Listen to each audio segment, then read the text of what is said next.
Good evening, friends, and welcome back. We're back for more glorious Kingdom Death. What a great time. I'm having a lovely time.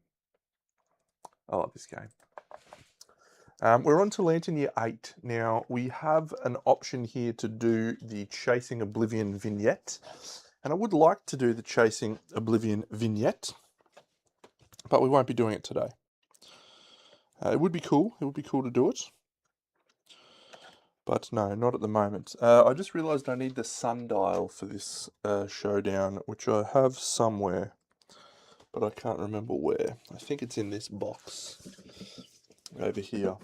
The sundial is a component to the Sunstalker showdown. Is it in here? Yes, it is. Good work, Tenno. Alright, there we go.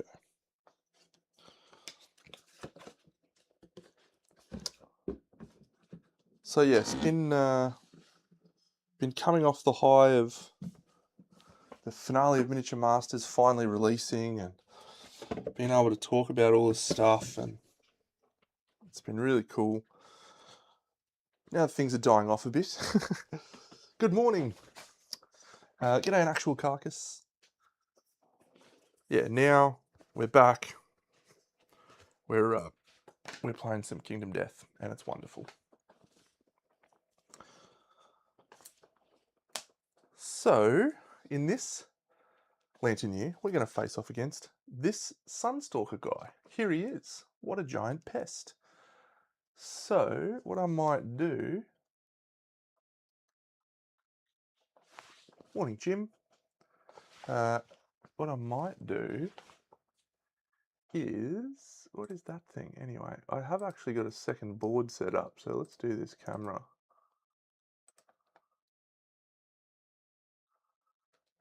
Exposure. Zoom, baby. And then we can pan, I think it is. No. Tilt.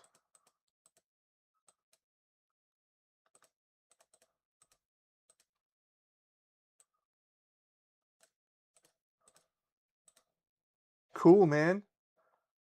That's a cool view. This camera's pretty bad. But it's okay. No, with this screen. Alright, so I'm just getting everything set up for this showdown. We have a couple of things to do before we get started. I was going to take out one of my survivors, but I'm contemplating not taking her because the Sunstalker does things to flammable gear. He's very mean to flammable gear, so we probably don't want to take characters with flammable gear. And interestingly, the Sleeping Virus Flower is flammable, so I might not take her. We need Solar Energy as a trait, we need the Shades, we need the Sundial, and we need Light and Shadow. So there's Light and Shadow, there's Solar Energy. We don't have Living Shadows, we do have Shadows of Darkness. I love KDM pin-up models, they're beautiful. I've painted a few of them. Yeah, Jim, this expansion and Carcass, this expansion is highly recommended by me. Really, the two best expansions from Expansions of Death Volume 1 in terms of content and the value that you get is Sunstalker and Dragon King. They are the two best value expansions because they both come with full campaigns and they both have very engaging components in that. Both of their showdowns are unique and they replace the Node 3 Quarry, which is quite a boring slot otherwise. You just have Phoenix because there's nothing in the Gambler's Chest. So these are the probably the most value expansions I recommend. I think Gorm is great. I think Dung Beetle Knight is great, probably my favourite. But this one and the Dragon King are the two best expansions to purchase in my, I was going to say humble opinion, but I doubt there's many people that would call me humble. But definitely in my esteemed opinion. And I have played a lot of this game, so that's okay. Has this guy got a legendary? He does have a legendary. What a dickhead. No. Cool. So he's got 3 legendary cards. One of these will be in the set. I don't know which one. They're all bad, I think, these. This fight is crazy. If you've never seen it, this fight is absolutely crazy. I'm excited to show it to you. 1, 2, 3, 4, 5, 6, 7. And just 2 of these. It's only got 11 wounds. 1, 2 of these. 11 wounds. It's not a lot, but it's enough. Oh, I've got to get some shades as well. Instant shadow. As in sight. All shall fade. All shall fade.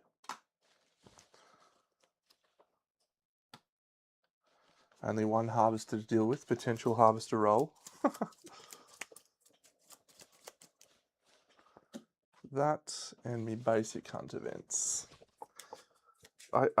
Yeah, should I switch out that chick with the sleeping virus flower and the guitars, or should I just run the risk of losing the sleeping virus flower? Let's run the risk. It's not a big swing either way. It's a good item, but if we lose it, we lose it. That's fine. Sunstalker level 1. I will need to grab some shades if we need shades, but I'll cross that bridge if we come to it. Let's depart. Let's depart. So we'll go through the 4 survivors, and I do this not just for everyone's benefit, but also do this for mine. So Brittany has Destined, so she is departing, so she doesn't lose all of her survival and insanity. Hey, match fixer. She has Coprolalia. That doesn't matter in any way, shape, or form because we have instruments on everyone. Normally noisy is a bad keyword. Rhythm Chaser, so I've got her evasion token here for when she arrives. And she has an evasion from the Rawhide set. She comes with a luck token from the cello. So, and then she's got the flower and the luck charm. So she's actually going to have 4 luck on a deadly guitar, critting on 5s. Oh yeah. Oh, he needs a better guitar. We now have dash available too, which is great. Interesting. I'm not sure.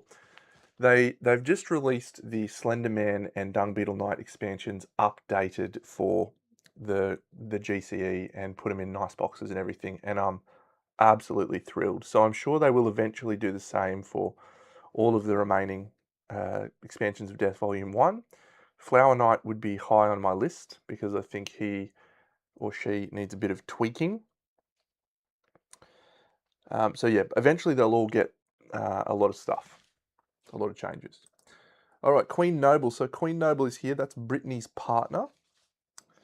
So Queen has Champion's Right, Synchro Strike, Last Man Standing, not a big deal. Ah, Flower Addiction, you may only depart to hunt the Flower Knight. Boo, we can't take Queen Noble. All right, he's got Club, so let's instead take someone new. Maybe not ABBA. Alice in Chains, no. Joan Jett reincarnated. So many classic names. Let's go Bjork because she's got Sword. Yeah, and who's Bjork's partner? So Bjork will be in blue.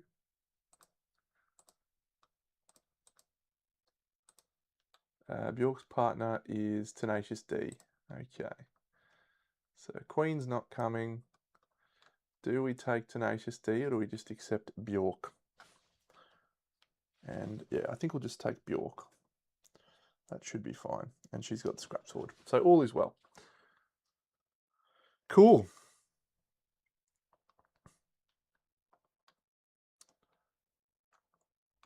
She will need 1 survival, but she'll get that. Okay, so Bjork has Parkour, Defender, Hemophobia, Iridescent Hide, Partner, and the Clever. The Clever is stunning. Stunning for this showdown. Oh, that's so good. I'm going to use that for sure. Okay, I'll show you why. We've got Drifter. We're taking little Death Drifter out. Pew! Here's me Death Drifter. I did his cloak to look like a starry cloak. He looks good. He's cool. Okay, so Drifter has leather armor plus the dragon vestments plus the Death Drifter cloak, which is cool. A basic 1 evasion. Where's that coming from? Yeah, that's coming from the monster grease, which we've taken off, so we're not doing that. And he's got a knowledge chain dash. When we dash, we get a progress. Cool. And then the artist formerly known as Prince. Champion's Right, Unbreakable, Thermoregulator, Ichnophobia, doesn't have swords, daggers, etc. So he's fine with the bow and arrow. And that's great. Okay, so everyone looks good. Let's go back over here and we'll move on to our first one, which is a random event. And we will hopefully not roll. Good. 45. Gambler? 46 is Gambler. 45 is Jagged Valley. Each survivor suffers 1 event damage to the body unless a survivor has bandages. There are the bandages. We suffer 2 bleeding tokens. So body 1. Is Drifter from Dead Cells? Is it?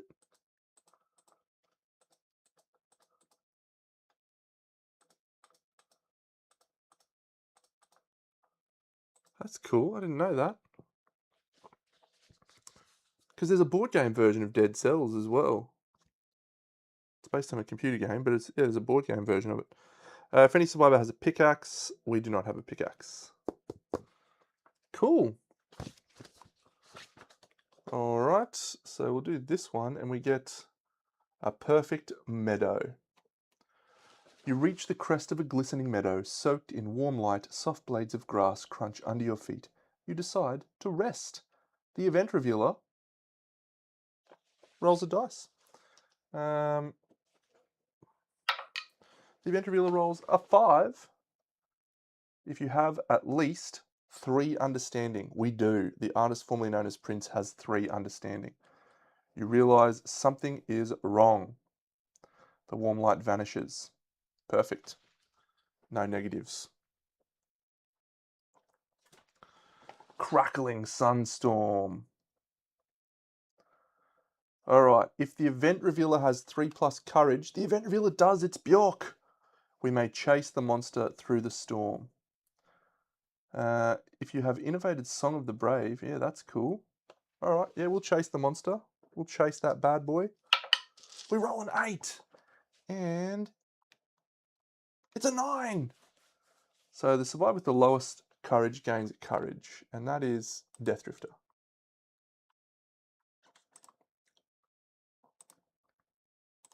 Cool. So that's it. We make it to the showdown.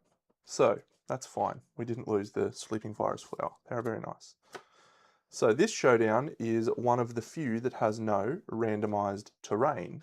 You always have the same terrain. You have 4 stone columns and you have 2 salt sculptures at the back of the showdown board. Now the salt sculptures are actually a crucial part of this showdown because you need to collect the salt for a lot of the gear. Let me just tweak this angle so you can see the salt sculptures. There's the salt sculptures. Let's go back one. So that is the okay, I just need to tweak this. Sorry, that's going to annoy me if I don't do this. I've got to fix up the dice. Properties, copy, transform.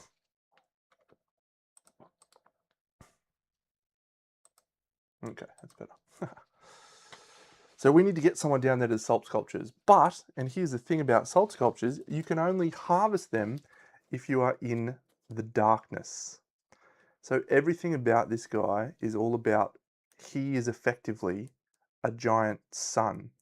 So he is emanating light from a specific direction. And so that direction is determined by this card, which tells you the direction that the sun is currently facing. So that is so cool. So the salt sculptures are destructible, so they can be destroyed. If you are in darkness, you crack the surface and harvest a handful of salt, gain a salt strange resource. So you need the salt to craft. So normally this showdown is all like people starting on this far end and then running all the way down to get to the far end to try and crack the salt while you're also still trying to smash this guy in the face. Crazy showdown. However, we have the clever, which means we can place ourselves anywhere on the board. We're going to survival and an insanity and our luck tokens. So Brittany gains a luck token from here. The artist formerly known as Prince gains a luck token here.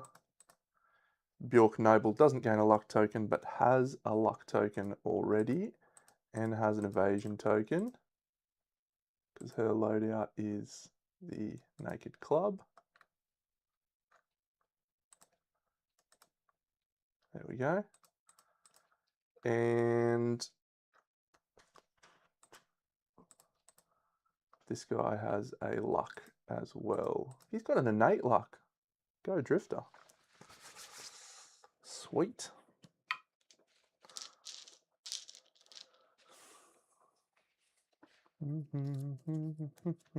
Regal Edge is a good sword. Okay. So we'll deploy, and we deploy all along this edge down here. So I'm going to put Drifter down here. So we want him to do some drifting, but I might make him the primary target. We'll put the Vespertine bow guy here. We'll put this chick here. You sort of need to work in pairs in this showdown. And the clever, we're going to place all the way down here. So that's darkness at the moment. That sometimes changes. I might actually put it behind because we can always move, and that is an obstacle, so she will be out of the field of view. So hopefully it's closest in field of view, actually. Anyway, we'll find out. Exciting.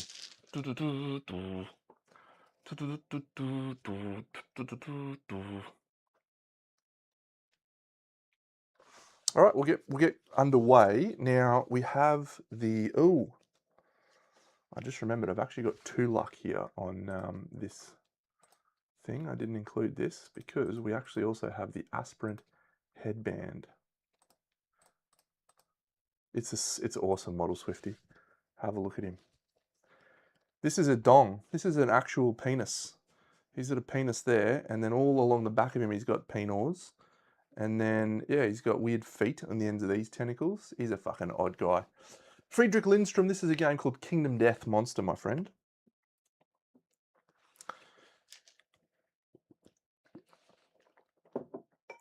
All right, so we've done this. We're going to reveal a Vermilion Bubble, a mood. When this comes into play, perform basic action. When Solar Flare discards this card, the bubble bursts, spilling a coloured haze into the air. The monster absorbs the colour and gains +1 damage token. So basic action. Sure can be played solo. I play it solo all the time. I don't have many friends. The furthest threat in darkness.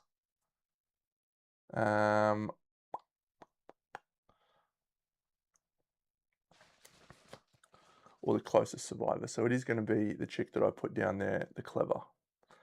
So that's a bit annoying. Is there a flow on that mood card? There's not.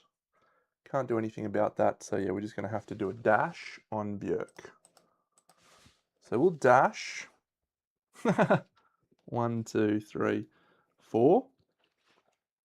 And this guy will then target her. So he's going to move to here. So we'll do her dash. So Björk has 3 evasion.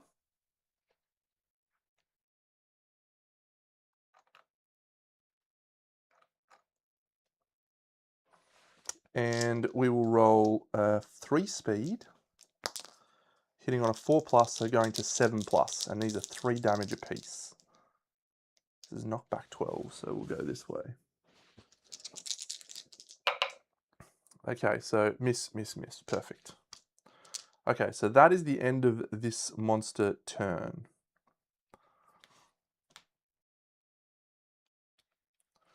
Cool.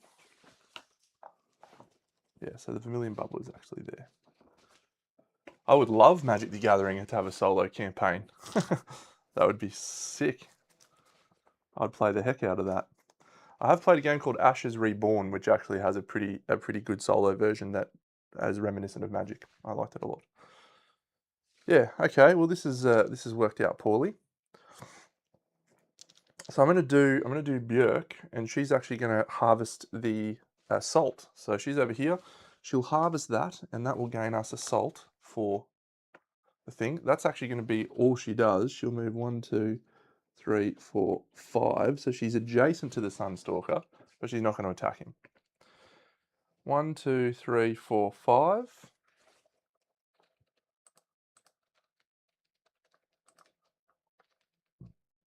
Does it have a board game?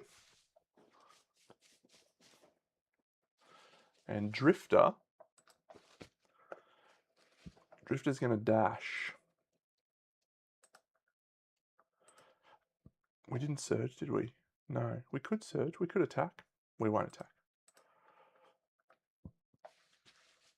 So Drifter will dash, which does gain us a observation in our knowledge chain dash. Match Fixer, I'm currently waiting on the 20 strong Nemesis, Tainted Grail, and Etherfields box from Chip Theory Games. I'm currently waiting on Blood from Ludus Magnus Studio. I think I'm in for Rosalie, which is the next game from Ubichoya, who did Sweet Lands.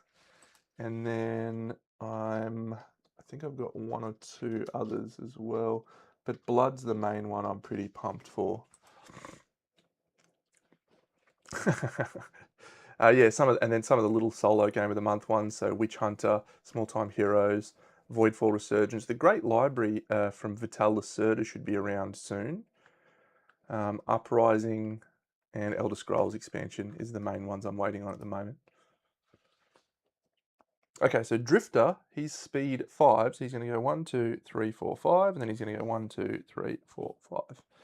And that is the end of our turn. It's a very unimpressive turn, but that's okay. So we'll flip another card. It is Shimmering Atmosphere. That's a trait that just goes into play. When this comes into play, draw an AI. Shadow Tentacles. Oof.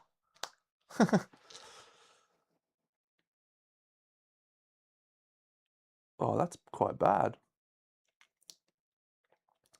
So each survivor rolls 1d10 and adds their courage. Cool. So we will start with Drifter. So Drifter's courage is 2. So Drifter rolls a 10. So Drifter is going to brave the attack. Drifter is in the light, and so he is going to gain 1 bleeding token and suffer bash. So he's knocked down.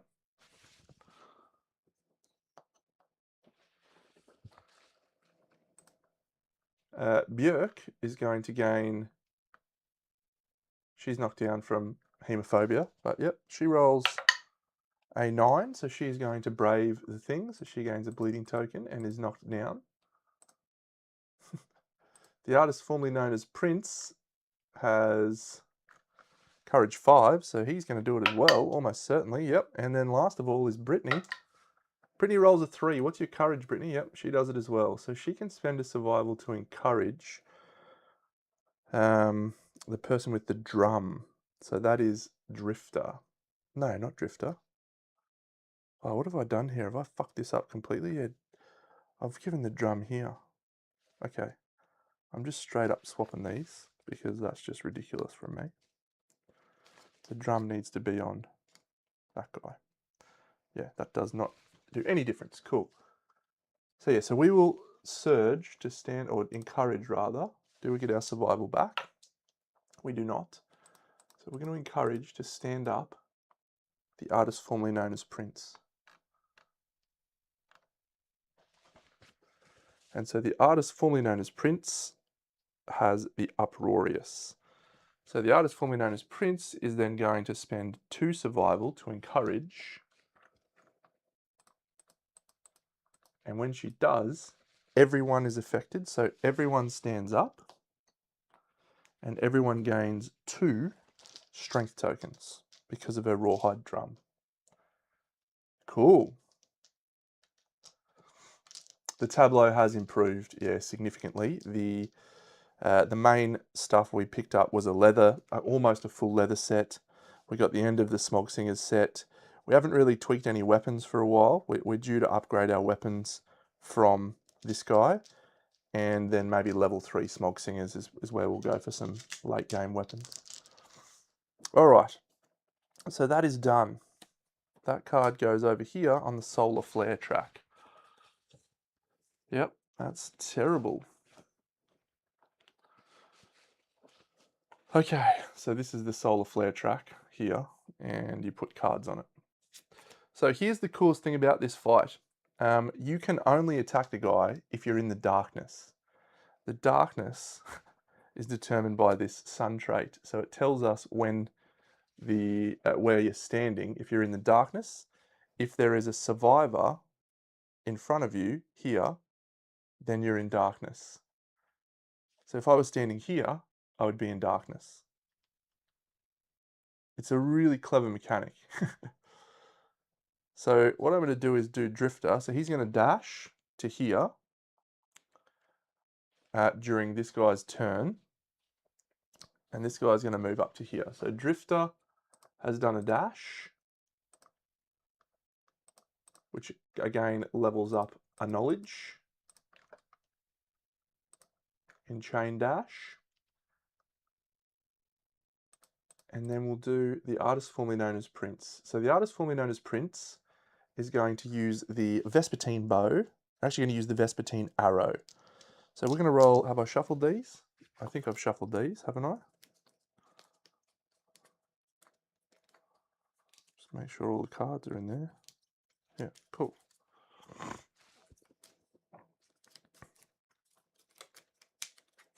Cool. So, you're going to shoot the deadly Vespertine arrow, and we're going to use Champion's Right to add our understanding to this attack roll. So we are hitting on a 2+. So that's 2 hits with the deadly 9 weapon, effectively. So, and this is why this guy's crazy. I'll show these on the little camera. So if you're attacking him from the light, you suffer damage. We're not attacking from the light. We're attacking from darkness. And he moves away. So if you're using melee weapons, he'll just run away from you. And he'll plink you for damage. If you're attacking from the light, suffer -5 strength. So your positioning in this showdown is crazy. And he's super fast too. Okay, so we can't critical this one. Our strength on this, because of the +2 strength tokens, takes us to 3. So we need a 7 to wound this with the Vespertine bow. That's a 3, so we do not wound that one. But this one, we crit on a 2+. That's a 4. So we'll do a wound, which says the attacker gains 1 courage. All survivors ignore first strike until the end of the attack. That won't help, but 1 courage does help. How are we looking on Dragonstar Bingo? Oh, 9 courage will be glorious. We can get a Reaper online.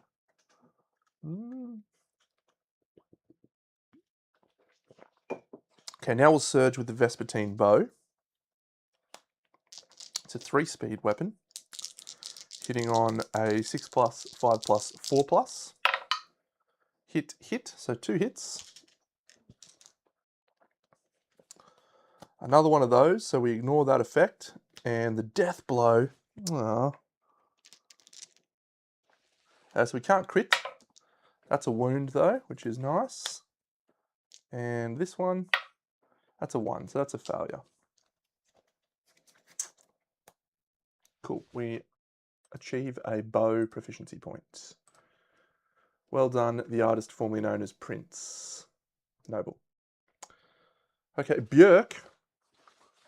She's just going to go, I think I'll use this angle, you can see it better. She's just going to go 1, 2, 3, 4, 5. She's not in darkness there, so she'll dash and grab the second salt. Good work, team.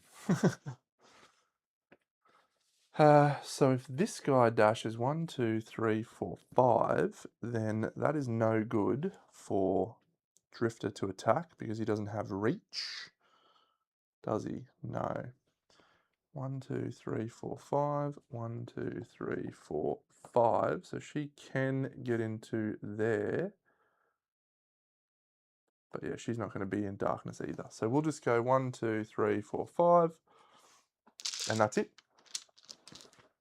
So we're just basically getting into position for next turn. And we've achieved all of our stuff.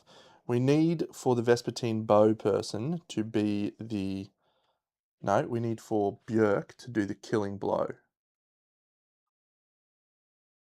Yeah. And we need for that to be the case because of this aspirant headband. So this is an accessory and is irreplaceable. And we have gained the Serpent Fang thing, which is cool. But if we deal the killing blow, we gain the Anointed Headband, which is a new gear card that I have never used. And it's very good. It's very good. Okay, so we're going to let the monster have a turn. So he draws Boiling Darkness. All survivors in darkness suffer 1, 2, 3 damage. Rotate the sundial 90 degrees clockwise. So 3 damage to the boots on the artist formerly known as Prince Noble. 1, 2, 3. Then it says rotate the sundial 90 degrees clockwise. So that's going to go clockwise this way. So now this is all darkness. Classic dickhead. Then perform basic action. Okay, so the basic action targets a survivor in darkness. So he's going to move to here and attack there. So this is a basic action. It is 3 speed. And that is going to go against the artist formerly known as with 2 evasion. Okay, so a 6 will hit, an 8 will hit, and a 7 will hit. We ignore one of those because of our singing cap. And these go to the hands and the waist. And these are now 1, 2, 3, 4, 5 damage apiece. All right, well, we can take both of them. And we can't really afford any more hits like that. However, one of the things that happens that's interesting with this guy is he's effectively weakened himself quite a lot because he's got these 2 cards which are traits and moods, so they're out of his wound stack. And then he's got 2 cards over here on this, which are also out of his wound stack. When he gets the 3 cards on this, it triggers a solar flare. Very bad. We want to try and kill him this turn if we can. If we can't, it's going to be a longer. But because of that, he's effectively taken 4 wounds out of his wound stack. So we need to do 5 wounds to kill him this turn. So let's see if we can make that happen. Darkness is...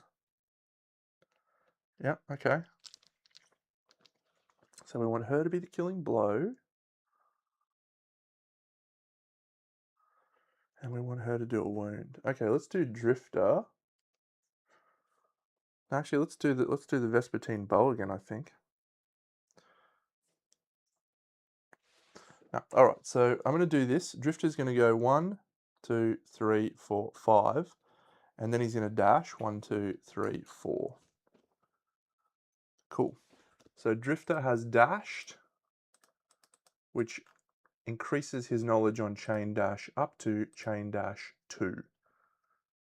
And on a 5+, I can immediately perform another dash. That's cool. Fun.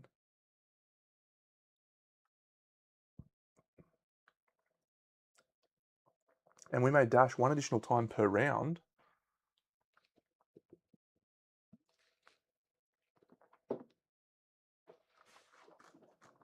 At the start of your act, you get survival up to the survival settlement limit. That's wild.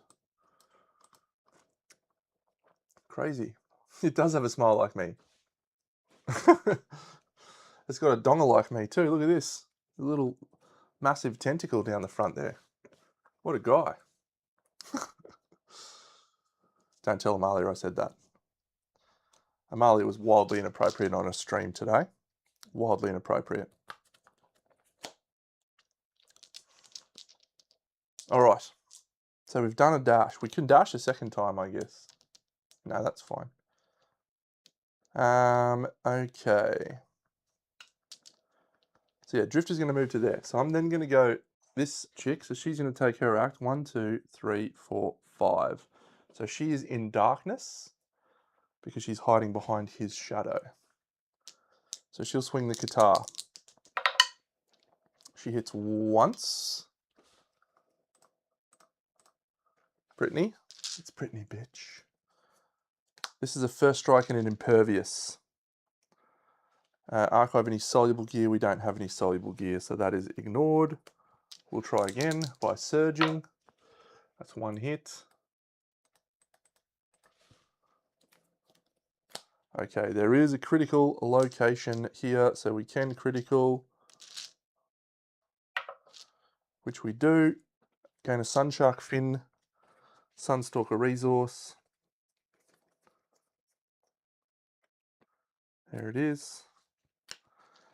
You are in darkness until the end of the attack. Hey, Zwex, that's cool. Okay, so that's 1 of 5. We now need to do we need to do more wounds. How are we going to do more wounds? I need it to be her that does the final damage, so we can dash with Drifter again. So we'll do that. It's got to be the bow guy, I think. So going to move to here and shoot the Vespertine bow. It's 2 hits.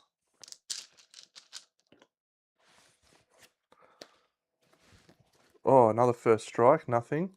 This one, okay, so we are either critting or nothing here. 7, I think. I'll check it. She's done and she's surged. 2, yeah, 7. That's a shame. We have to do that one first, actually. So that's not a wound because we're only strength 1 this turn. So that one goes away. And then this one, 8. So gain a Prismatic Gills Sunstalker resource. You're in darkness until the end of the attack. There's the Prismatic Gills. When you gain this, gain the Emotionless Disorder.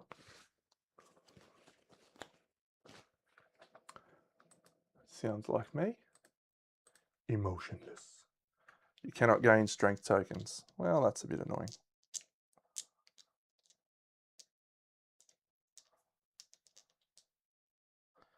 So I will surge to swing again with the bow.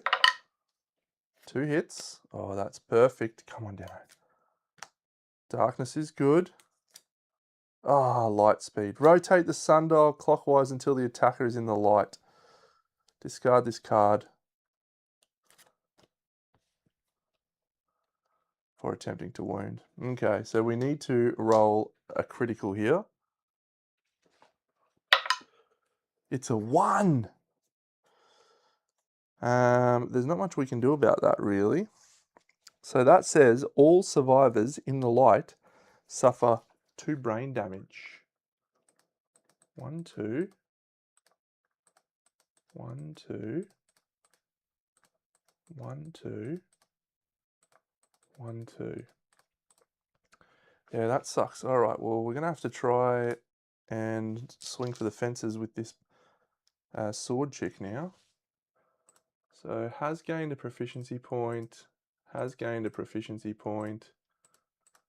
All right, let's do Drifter's act now. So Drifter's going to move to here.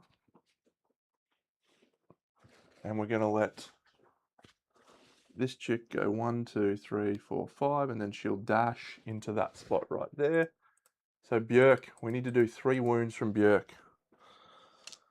First attack is with the scrap sword. 2 hits. It's a good start, Dano. You can do it. You can do it. We're not in the darkness. We're not in the light. All right. It's good. It's good. So we're critting on 7s-ish. That's a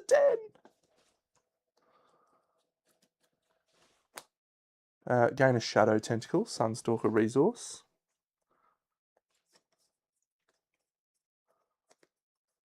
Okay. And this says, roll 1d10 if the result is equal to or less than your courage. That's a 9. That is not equal to or less than our courage. We should take that for the crit roll, actually. No, that's a shame. So this one, gain a huge sun teeth.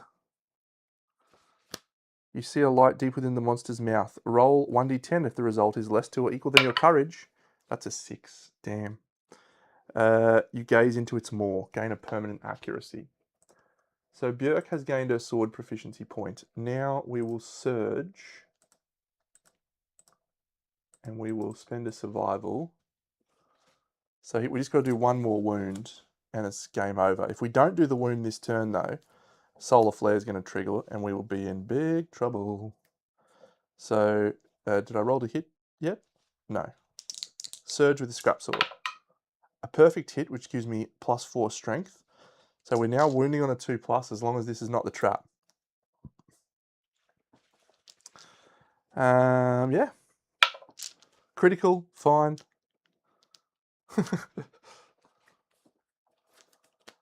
That'll do. That'll do, pig. That'll do. So over here, 4 basic, 4 Sunstalker, and 1 Sunstone's Strange resource. 1, 2, 3, 4. Basics. And keep in mind that the level 1 monsters are always just like designed to let you learn the rules of the game in a way that is not too obtrusive. The level 2 is where this guy really starts to kick ass. Good work, Sunstalker. So we will return, and Death Drifter is in a Ponder Hyperlight. Cool, we'll do that.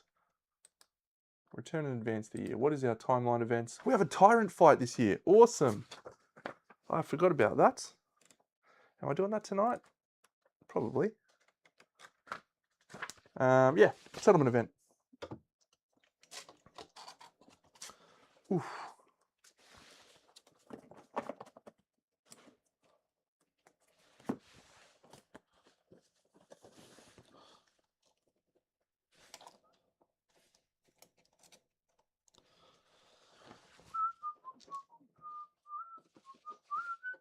Under 5. So it's this pile, and we might just roll. 2. 1, 2. The Elder Council. Ooh, this is an interesting one to get. We might have a Beast of Sorrow. Okay, so we have got Saga. So we're going to add 1d10 from Saga. And we add all of our survivors Hunt XP. 8 and 8, 16. Actually, he's not in the settlement. So 8, 14, 19, 24, 29, 34, 38, 41, 43, 45, 47, 49. So 49 plus 1d10 is a 2, it's 51. Okay, so that just kills an Endeavour and kills 2 resources. What a guy. 2 skulls. Perfect. That sucks. I'll just make sure I didn't miss anything on the Sunstalker's rewards. I don't think I did. We get... Yeah, we get the Sky Reef Sanctuary. We didn't defeat any shades. So we just add the Sky Reef Sanctuary to our settlement.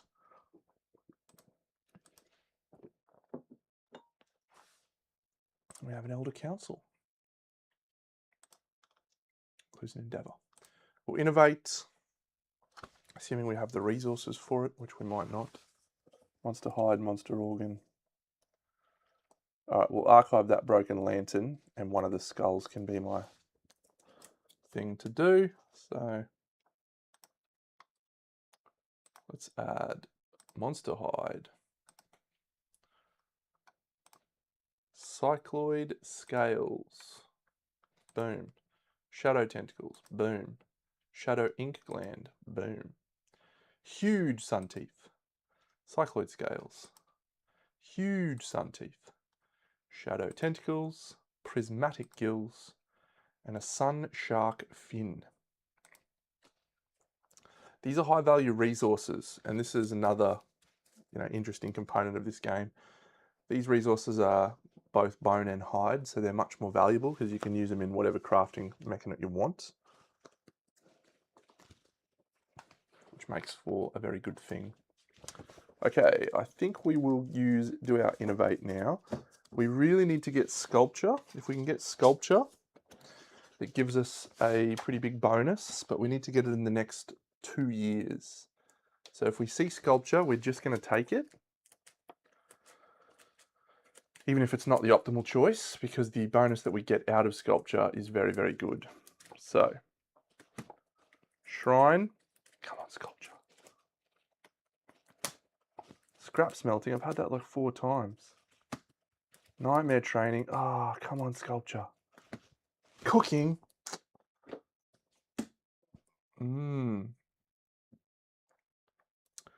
Nightmare training is becoming more tempting. Cooking is probably the right choice though. Shrine adds Memento Mori to the deck. We don't have any iron. We don't have anything. So yeah, let's just go cooking. So we get an extra endeavor, and it's a terminal innovation, so we don't have to worry about it. And then we're going to try and hard roll a 10 to draw a card from the deck randomly. So let's see if we can jank a 10. I think we'll roll the yellow dice of doom. No, it's a 3.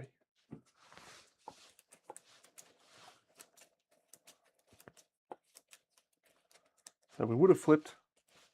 Storytelling. All good.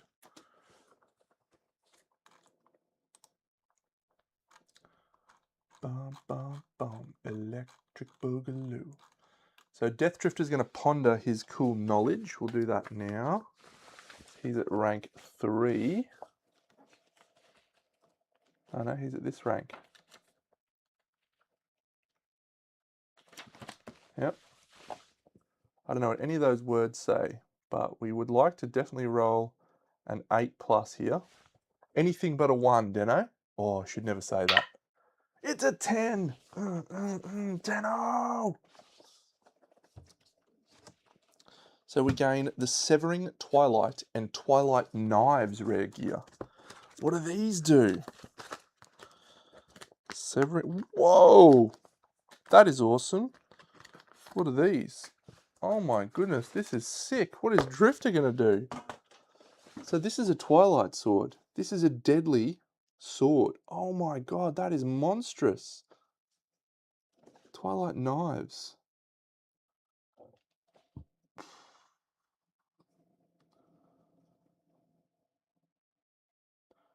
You can give that weapon Deadly 7. That's crazy. Okay, so we pondered with him. And this says, yeah, Chain Dash. When you are a returning survivor, gain a progress. So he gains a progress on that.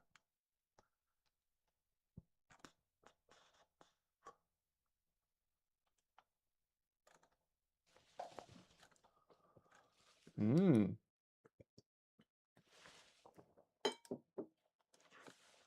I didn't get this far with Drifter the last time I played him. Drifter is turning into be quite interesting.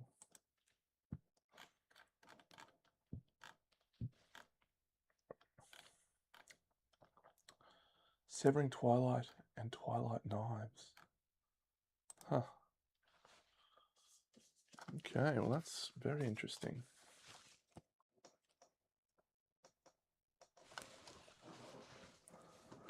Okay, Drifter's crazy because he's got this thing that just gives you 10s. You're gonna have to rejig the gear grid for that. So, we're fighting the Tyrant this year. Killing the Tyrant with Death Blow gains us quite a few benefits. But we have to draw the Death Blow because I haven't got any AI manipulation. And that part is the part that we are not going to be able to do anything about. So Tyrant. Oh, I also forgot I got 2 salt. I need to put that in storage. So let's have a look at what we can craft from the Sky Reef Sanctuary. Not a lot of weapons, not a lot of stuff. Yeah, we did just beat him pretty. He's only level 1. He's a little baby. So this is a crazy item. +2 evasion. Cannot wear if you have heavy, soluble, or shield gear, or any gear with a 3 or higher printed armor value. But you get +1 evasion if you, so you can get up to 3 evasion from wearing that. All the Sunstalker armor is armor 3, so it's still very good. Might even be 2 actually. Yeah, it's 2. Okay, so what does that require? That requires hide, cycloid scales, huge sun teeth, fine. Cycloid scales, shadow tentacles, fine. Cycloid scales, huge sun teeth, salt, and a broken lantern. That one's a very good piece though. When you move, you shadow walk. And this is prismatic gills, cycloid scales, monster hide. That's the hat. It's so crazy. This set is so crazy. What does that need? That needs small sun teeth. Does anything else need salt? Yeah, that does. Okay, so we've got the 2 salt we need. We just need more cycloid scales and more sun teeth. Yeah, these guys are crazy. So this armor set just does awesome stuff. This lets you move into the blind spot. See you, buddy. This head back to the blind spot. You get +1 accuracy and sharp, so you make any weapon sharp. Sick. This gives you devastating and +2 strength when you attack from the blind spot. So this guy's all about being a little ninja assassin. Ink, blood, bow, very good. What do you require? Okay, you require a lot of stuff. Yeah. Scleaver, we've got the shadow Scleaver. So that could be good. That requires a sun shark bone, yep. Activation limit 3, yep, they're just nice, good, strong arrows.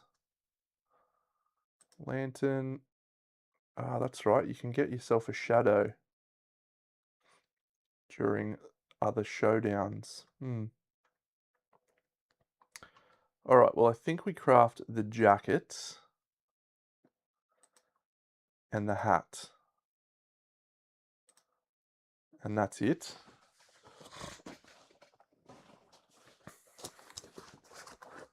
Yep, that's fine. And then we definitely want to craft the final piece of our leather set. G'day Haas Turner, campaign's going absolutely magnificently, as it so often does for me. So that is going to require leather, so we're going to use one of these to make leather. And I think we have to spend our Sunstalker resources. So yeah, 2 shadow tentacles will actually just be a leather and a hide, basically. 2 a leather. And that's a good one to make because it gets us the full leather set, which gets us a set bonus. Let's go to the leather worker and we will craft the leather braces, which is great. Now, the only thing we're missing now is some stuff to get iron and herb gathering, but we just seem to be struggling there.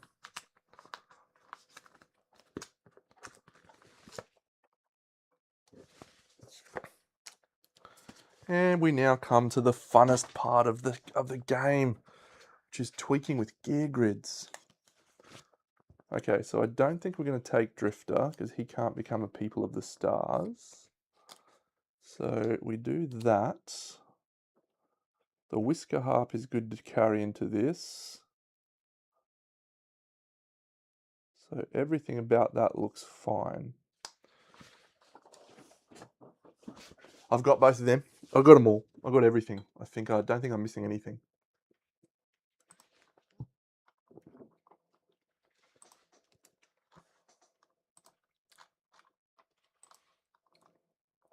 So let's send Prince Noble out again, because you can get 2 bow proficiency. We'll definitely send out Brittany Reincarnated. And let's go Björk.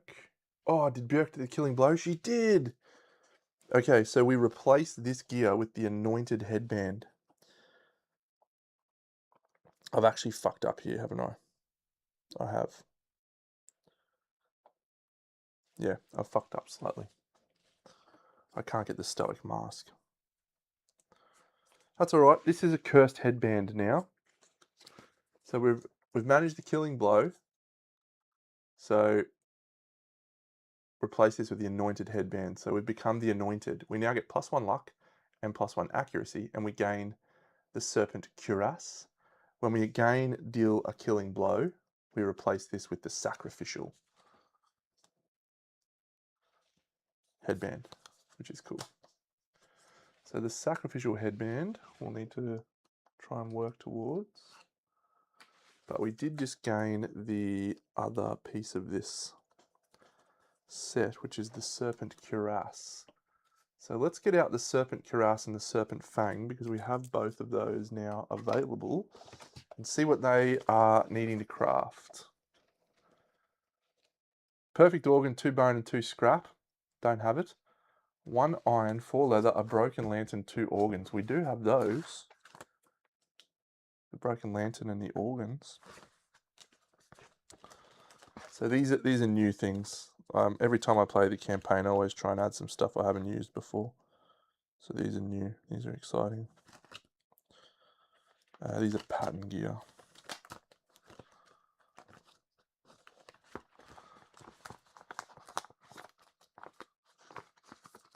I haven't played People of the Sun for a while. Again, my plan is to play People of the Sun when I get heliocentrism, which is the knowledge. But I just like this game and I like this campaign, so I couldn't wait for this one, for Starbound.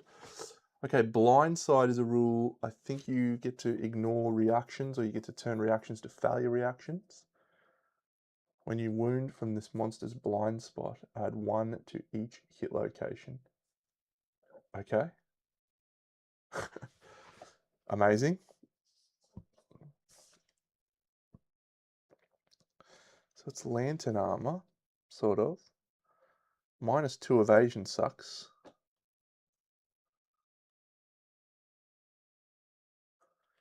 On your first hit, do not draw a hit location. The monster suffers a wound. That's crazy good. Is that each round or each attack? Each attack. Man, that's punishingly good. Guess we'll try and craft that. when we can. Who else are we going to send out? Jason Derulo? No. Who's got some dragon traits? So the person who kills this guy gets pristine, I think.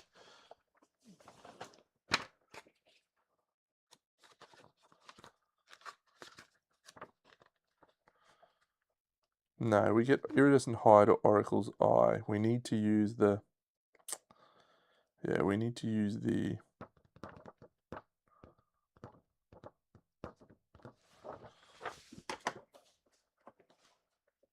We need to try and get the Death Blow to get pristine.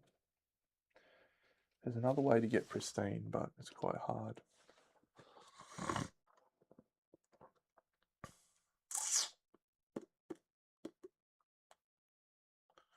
Alright, let's just set up for a Tyrant and see how we go.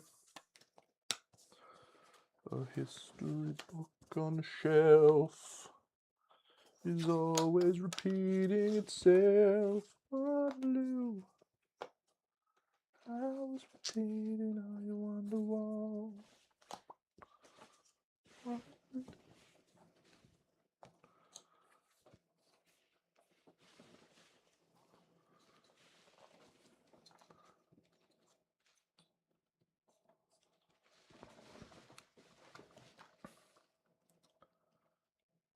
So Joan Jett's not going to get pristine unless we kill on the killing blow. But let's take her out, and then Tenacious D, got anything going on? Yeah, Iridescent Hide, Weapon Mastery, 3+ Strength, no. Someone had 3 in a row, and if we got Weapon Mastery, it would have been all of them.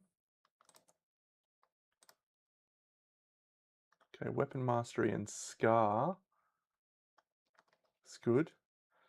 Has Turner, there are currently 12 main expansions, and there are in the first wave, and then there's been 15 planned, of which 6 have been released.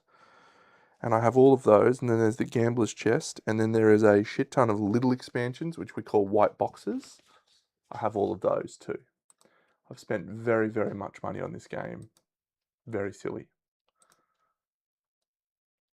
Okay, Frozen Star is actually achievable in this fight on a crit. So we could go for this Buster Rhymes Sitch. Yeah, Buster looks alright actually. Let's send in Buster Rhymes.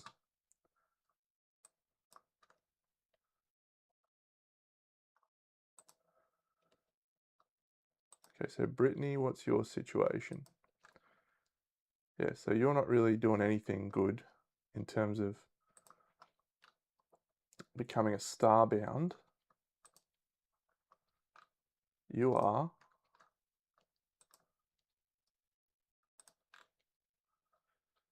9 courage is possibly on the cards. Pristine possibly on the cards.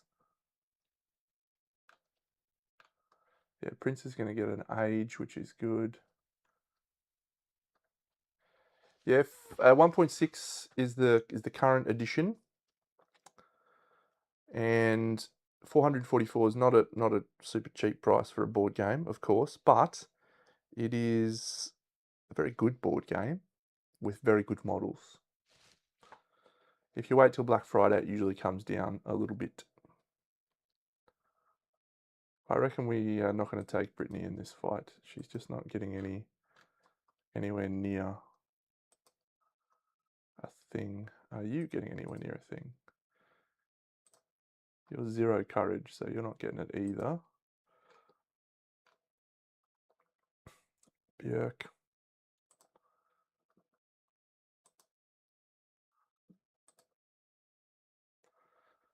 She could get Weapon Mastery and the Scar, I suppose, for a Sculptor. Someone had Fated Blow, and I lost them.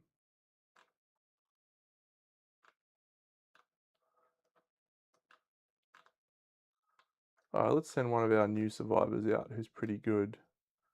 think we got a couple, haven't we? Joan Jett. James Brown has Orator of Death.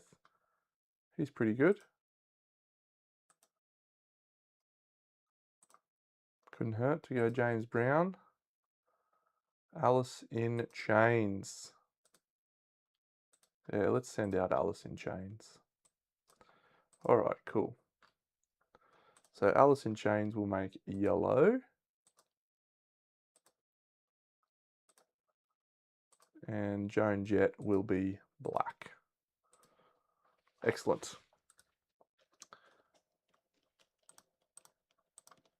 AUD is not correct. It is USD. Okay, Buster Rhymes' loadout is that. What is Buster wielding? He's wielding a sword. So let's change Buster Rhymes' loadout to be this leather sword wielder. And we're going to turn that into the leather braces. And so that's now going to be 2 evasion. Drag investments, yes. And this will be the whisker harp, yes. It would have gone into more Kingdom of Death. That is an absolute concrete fact.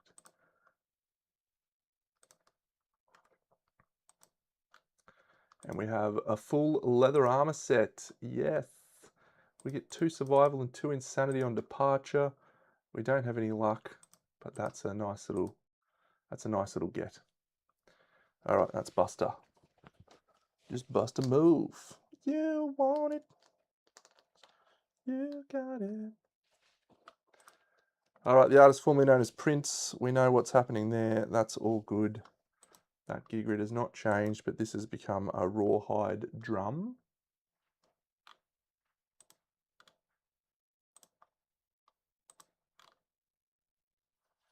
We've got 1 luck there. Cool. All right, Alice in Chains. So Alice, let's give her this guitar loadouts. But we might actually copy this, actually. So this will be called Rawhide Guitar.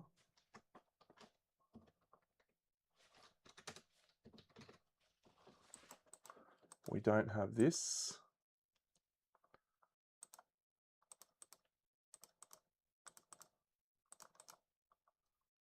Which does mean that we have a little bit of extra room for something. We don't have anything really to take.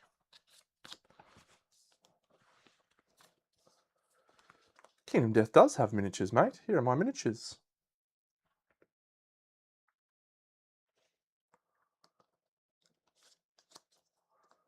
And I'll show you some more of my miniatures with this wonderful link from my YouTube channel. Is it a short?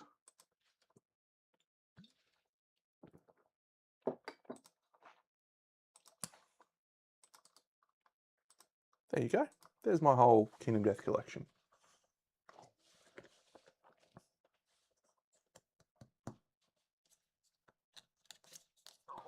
We'll just put bandages just in case. It's never bad to have bandages. They're always useful. That set's not changing. So this, we're going to put the body piece on. I'm not going to get the accuracy. Get rid of that. Put that there.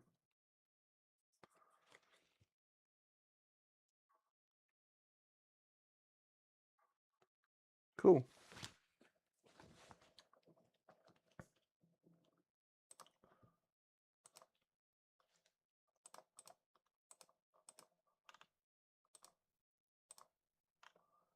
So that's only 1 luck now and only 1 evasion.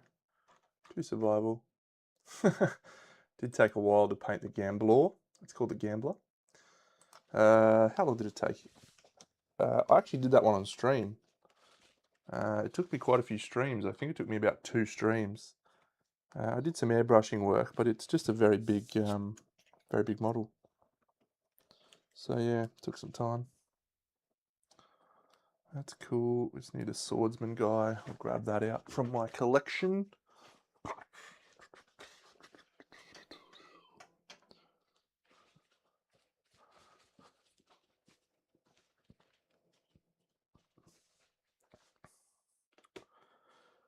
And this is Joan Jett.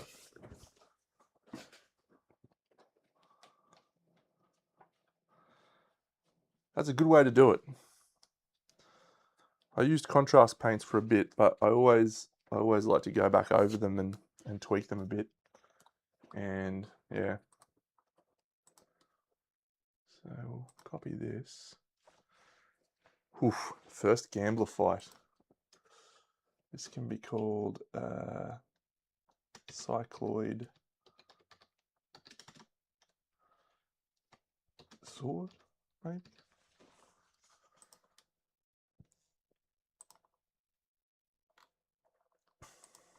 You'll never forget your first gambler, mate.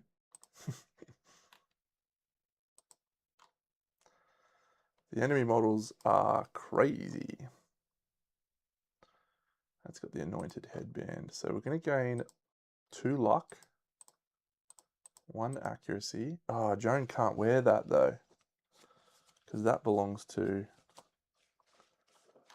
who do I put that? Who did I put that on? Björk.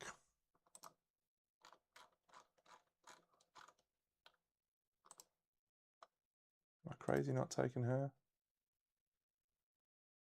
Yeah. So we're just going to give her Cursed Gear, which is just the, call it Visionary Circlet. Yeah. The bottom is all survivors, yes. You are spot on, Drifter. They are not afraid to go weird with the models. Very much not afraid.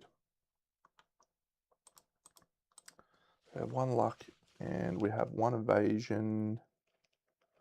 We actually have 2 evasion because of the cycloid scale hood. Yep, cool.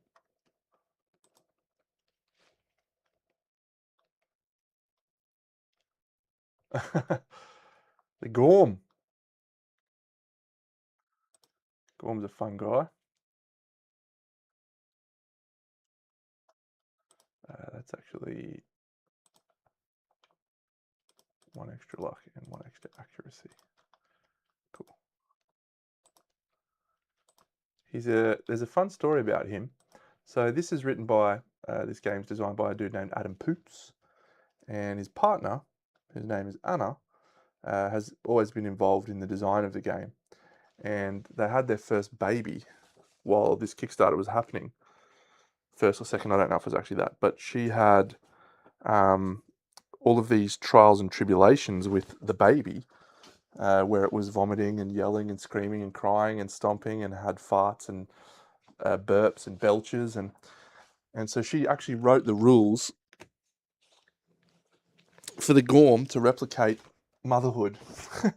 So the Gorm's like a big baby who has tantrums, and he slaps his hands on the ground, and he belches at the end of every round, and he vomits on people, and you have to go into his stomach to it's such a clever thing, and the subtext is all the way through it. It's very, very good. Very good.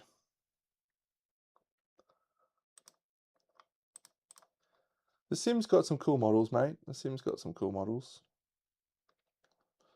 It's 2 evasion. There we go. Okay, I think we're ready to depart against this guy. So we will set up the grid of the board. We're ready to go. Yep. Cool, so I just need his cards now. The Tyrant.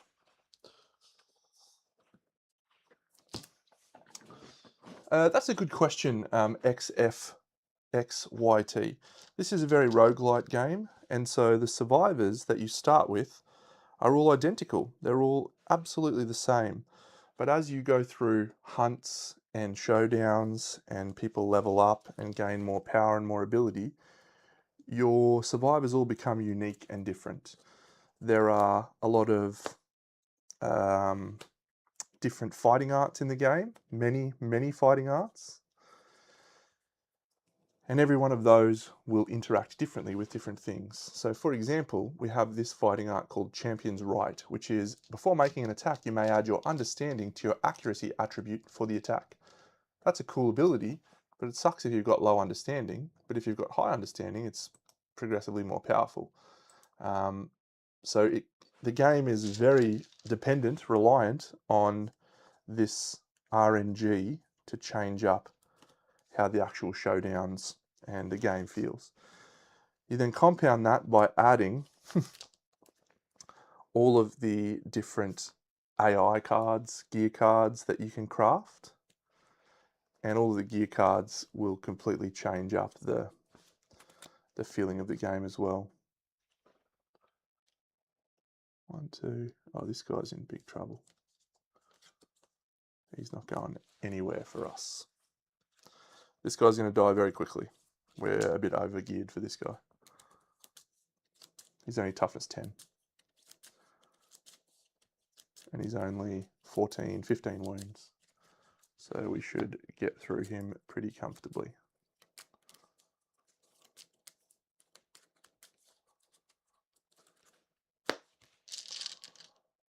He says confidently. All right. Let's commence. So we'll depart to face the tyrant. And then on arrival, we get a insanity and a survival from my drum and my other things. And then Buster is going to gain a luck token. Okay, let's go. The artist formerly known as Prince is going to gain a luck token.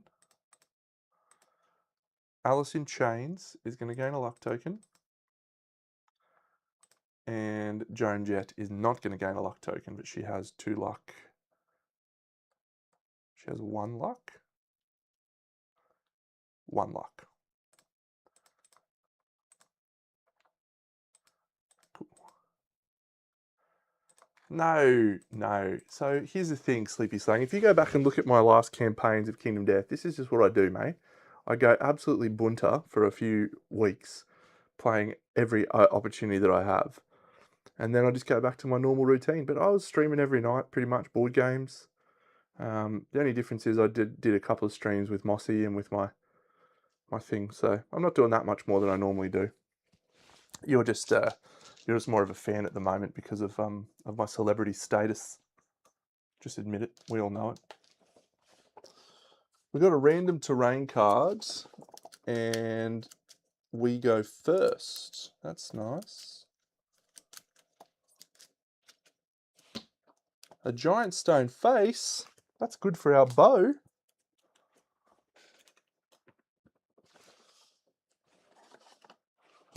So we can stand on a giant stone face. Where does that get placed? At least 5 spaces away from all board edges. Get around it. Okay, we're going first.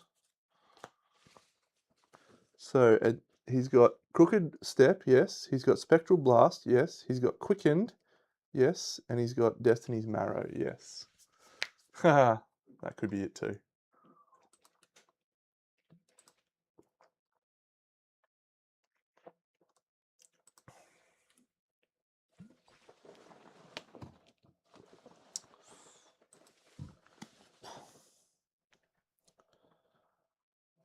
So I know Crooked Step. I know Spectral Blast. At the end of each monster turn, the tyrant places a gate terrain in its blind spot. Cool. Cool. Maybe it will. I am just a pretty boring guy, so I just play my games and have a very large amount of fun doing it. And I think that is probably not that interesting to most people. All right, let's go. Okay, let's go. So this tyrant, he is toughness 10. So if we look at all of my survivors, Joan Jett, she is going to be rocking this scrap sword at strength 5. So she'll need 5s to wound. Alice in Chains is rocking this guitar. She'll need 6s to wound, but she is going to be critting on 7s. The artist formerly known as is critting on 7s as well. Otherwise, we'll need 8s to wound.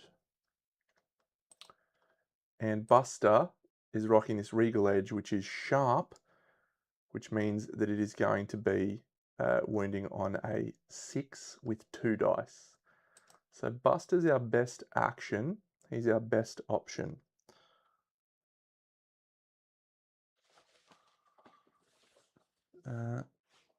Are we 2 spaces away? Yeah, we're 2. I've gone too far with him. Cool. So let's start with Buster. 1, 2, 3, 4, 5. And we will attack with Buster Rhymes, swinging with the Regal Edge. He's 2 speed. He hits on a 2+. 7 and a 9. 2 hits. The death blow on top of the deck. Very, very, very bad. There is a wound. A wound reaction. Okay, so critical is irrelevant on this first one. We do a wound. The first wound has been achieved. This guy has sword spec, so he's going to gain a sword proficiency point. Second wound is a critical. Archive any number of gate tiles. Fine.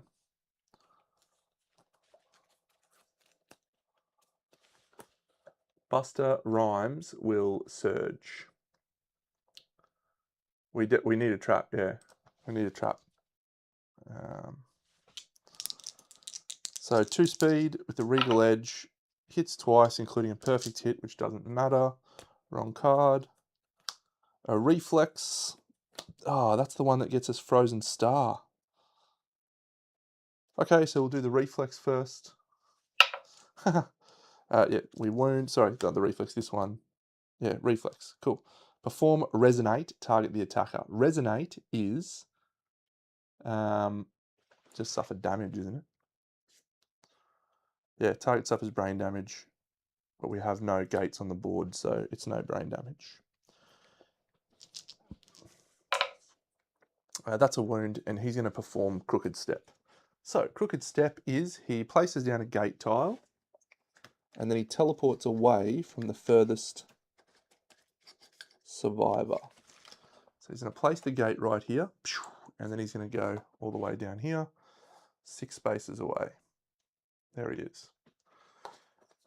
Cool. So we're 4 wounds down, and our first survivor's gone. On your Buster. Let's do the artist formerly known as Prince, rocking with the Vespertine bow, shooting from here, down here. We get +2 accuracy with the bow now because we're on top of the stone face. So that gives us +2 accuracy and +2 range. So we can gain the range. The +2 accuracy means we're now hitting on a 2+. 3 glorious hits. So this is our best chance of flushing the deck. Okay, so this is first strike. So this says the attacker suffers 1 strength, -1 strength to wound this location for each dragon trait they possess. We possess 4. So we are just looking for a critical, but there is no critical. So we're basically looking for a 9 or a 10 here. Maybe even just a 10. That's a 5, so we are knocked down and we gain a bleeding token. Totally fine. Who's got hemophobia? No one. No one. No one. Cool. Okay, so we'll spend a survival on Alice in Chains to encourage him to stand up. And Prince will then surge to shoot again.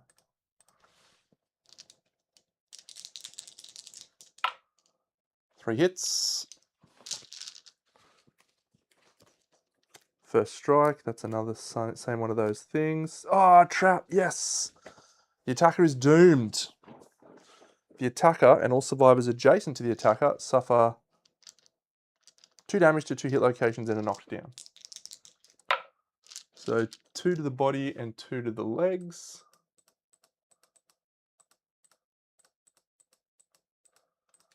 All right, well that's good. And he then performs Crooked Step, which means he's going to teleport to the farthest guy, which is down here, which you can't see, but he's all the way over there. All right, the death blow is back on the cards. Literally.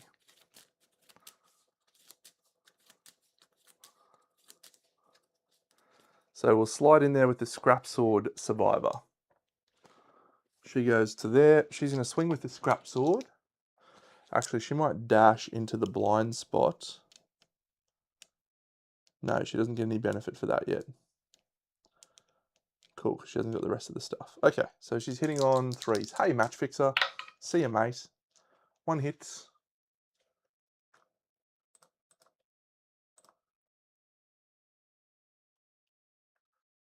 Go, Joan. Oh, she's got Monster Claw. Cool. Maybe I will go her Fist and Tooth. Yeah, we'll switch that to Fist and Tooth. It's basically the same. Uh-oh, -1 strength. We have 3 dragon traits, so we need a 10. That's a 1. We suffer knockback 5. We'll dash back in, and we'll surge.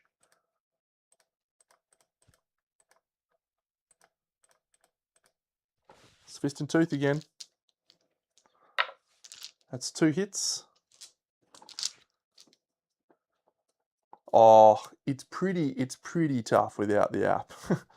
I would say. Ah, come on, man. I need a 10 on this. Let's roll this awesome dice. A 2. Failure. The attacker is knocked down and gains a bleeding token. You can do it with pen and paper, but for solo play, pen and paper is tough going. Oh man, we're not getting through these tests very well. Is she in range to do anything? No. So we'll just move her forward like this. 1, 2, 3, 4, 5. And we'll call it a day there for our turn.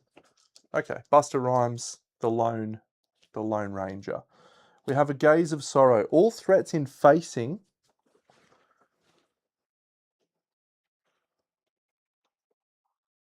So that's everyone. Roll 1d10 for each target. If the roll result is greater than their understanding, they suffer 2 brain damage and knock back 2 spaces to the monster.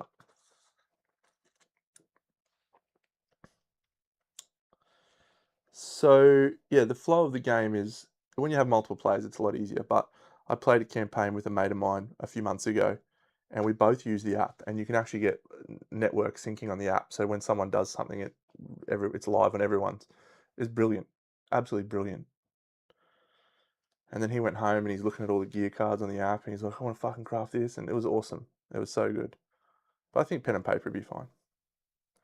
Okay, so we're going to roll for each survivor.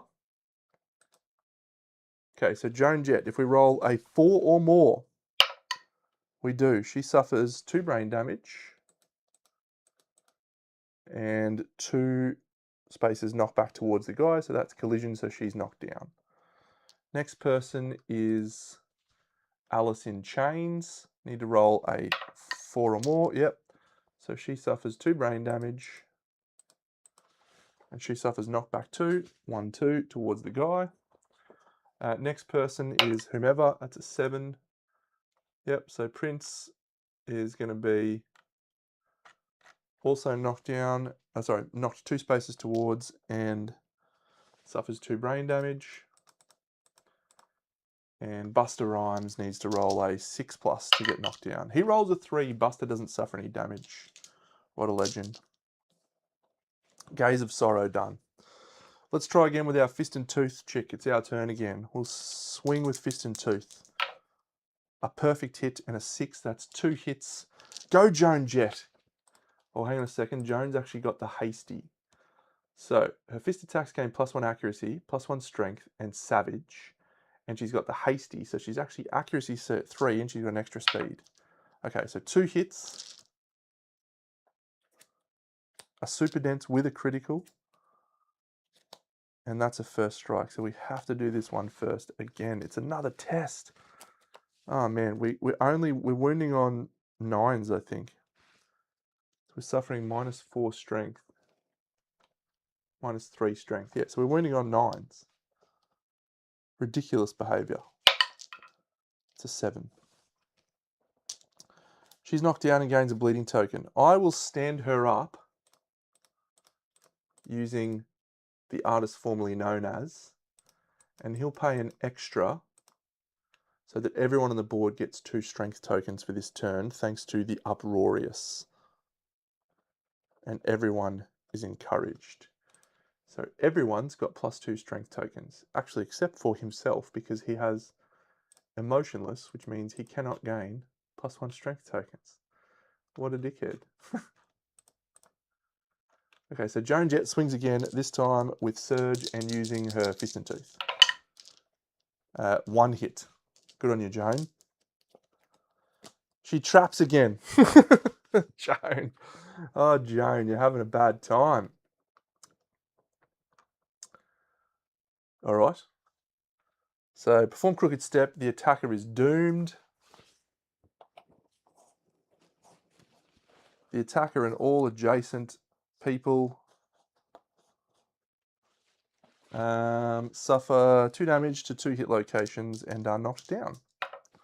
Oh, it's actually 3 damage to 2 hit locations. Body and hands.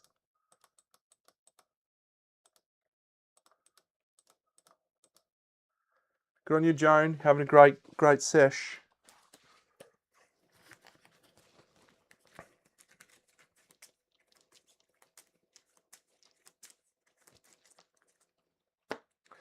We'll shoot the bow.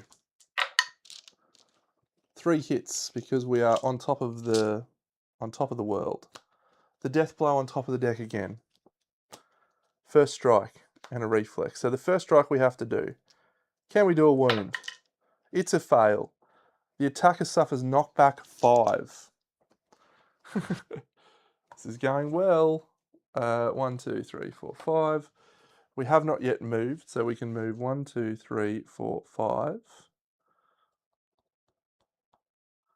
So the bow is not in range. So we could dash. Sure, we'll dash and surge.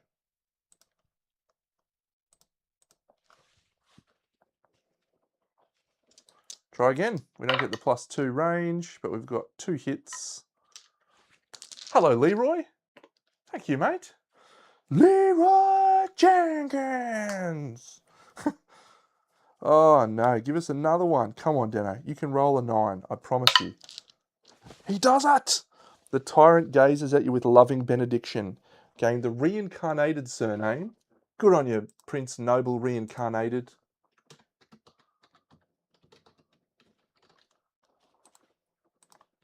That's a dragon trait. Yeah. And 1 understanding. And suffer 2 brain damage. So he's actually going to have to roll a brain trauma. Come on, my guy. He rolls a 9 on the brain trauma chart. What a guy. A new perspective. You are knocked down and gain 1d10 insanity. He gains 5 insanity. All right. Well, we get Iridescent Hide, then all we need is Frozen Star. Very exciting. Cool. To gain Absolute.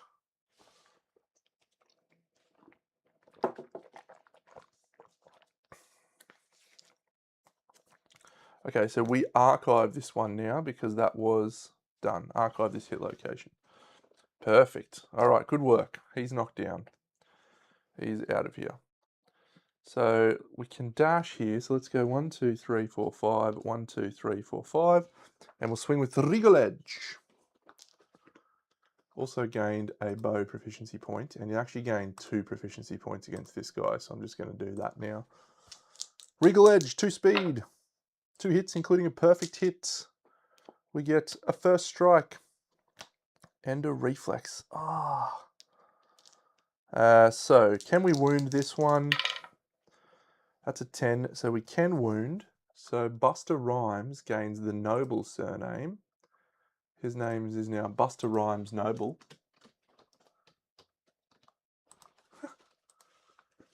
And he gains a Courage. Suffers 2 brain damage. On your Buster, how are he looking? Okay, Frozen Star for him would be very good also. Unfortunately, that is the one that gets us Frozen Star. That is a failure to wound on a 1. Oh, I did need to mark the wound. Hang on. I need to mark a second wound because thingy. So yes, perform resonate, target the attacker. We suffer brain damage. We suffer 3 brain damage.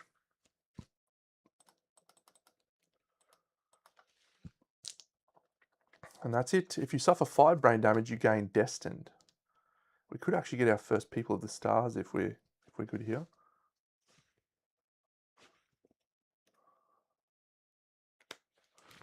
Archive that hit location. Alright, so Buster's going to surge and swing again. 2 speed. Just 1 hit, but it's a perfect hit. It's a super dense.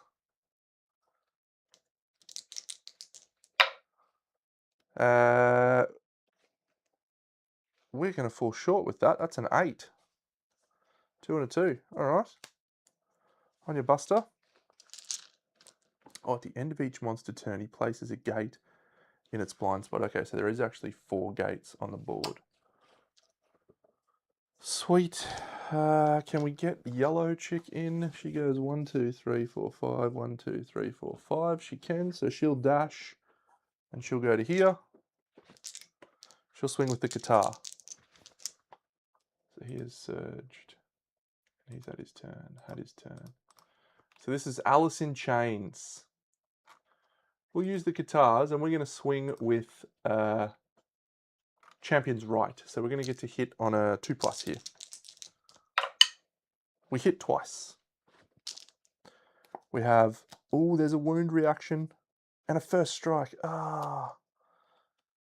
So we have 2 dragon traits, so we're suffering -2 strength. So we'll roll this to wound. We need to roll high. 3's not high, so we're knocked down. So we forget about that one. We've already encouraged this turn, so Joan Jett could encourage. Buster Rhymes will encourage to stand her up, and she'll surge.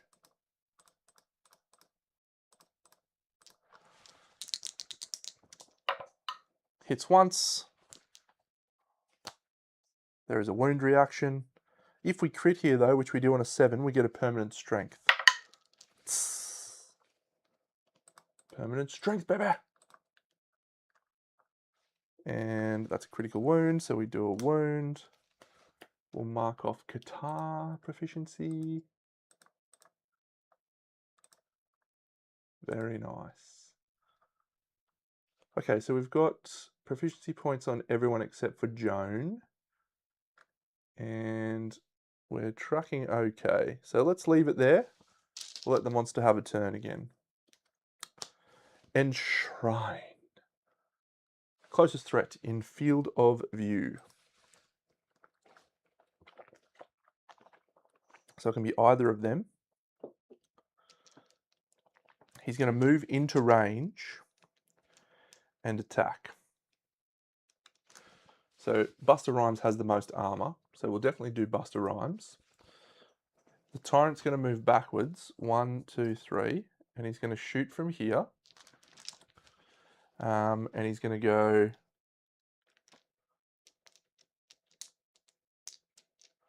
No, he's actually going to move to here. He's going to go for 3 speed, but this guy's level 2, so it's 4 speed. Oof. Hitting on a 5+. He's 8. He's not. That's awesome, Deno. Why are you 4 evasion there? You're a legend. So these hit on. That is awesome. So these hit on 9s. Get out of here. 8, 7, 7, 4. No hits. He's then going to place gate tiles. 1, 2. She gets knocked down. And 3 there. Okay, there's now 7 gates on the board, which means if we get that crit, we will get Frozen Star. So we want to go crit hunting Frozen Star, for sure. This guy stands up.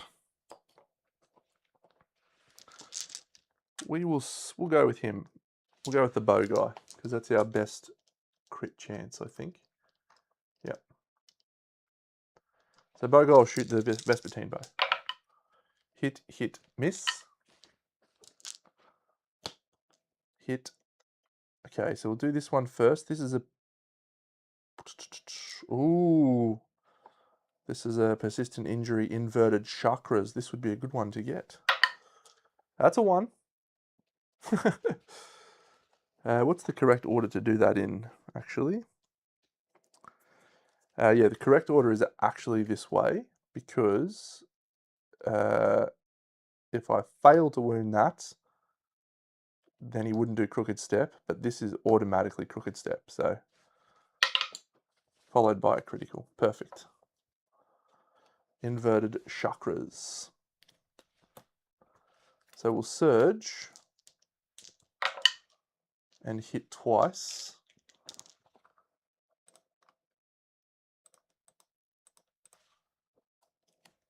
There's the trap. Okay, the attacker is doomed. Perform crooked step. So this guy's going all the way over to the other side of the board. And we're going to suffer 8 damage. There's 8 gates on the board. We're suffering 8 damage to 2 hit locations. Oh no, not Prince. Oh no, I should have smashed some gates, man. Hands and waist. That's 2 severe injuries.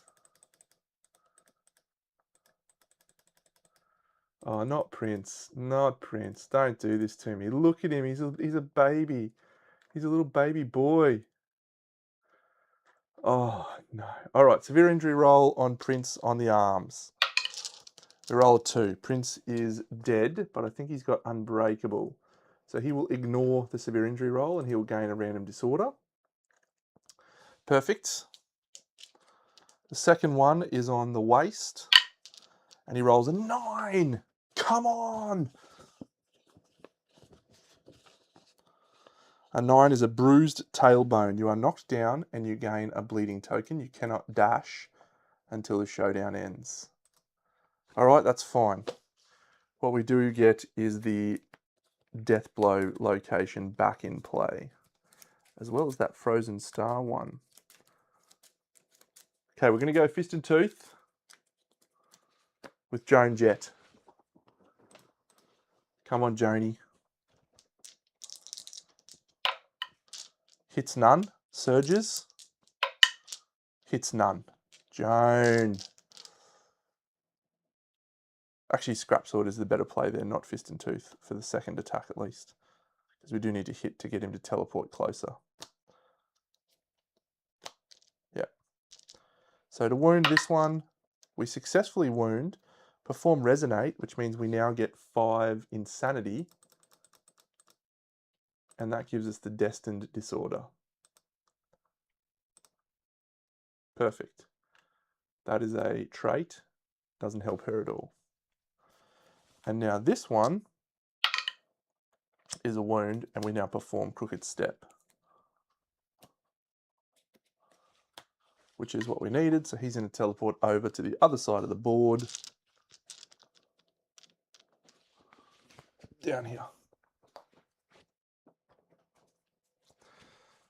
1, 2, 3. Swing with the Regal Edge. 2 hits. Good on you, Joni. Buster.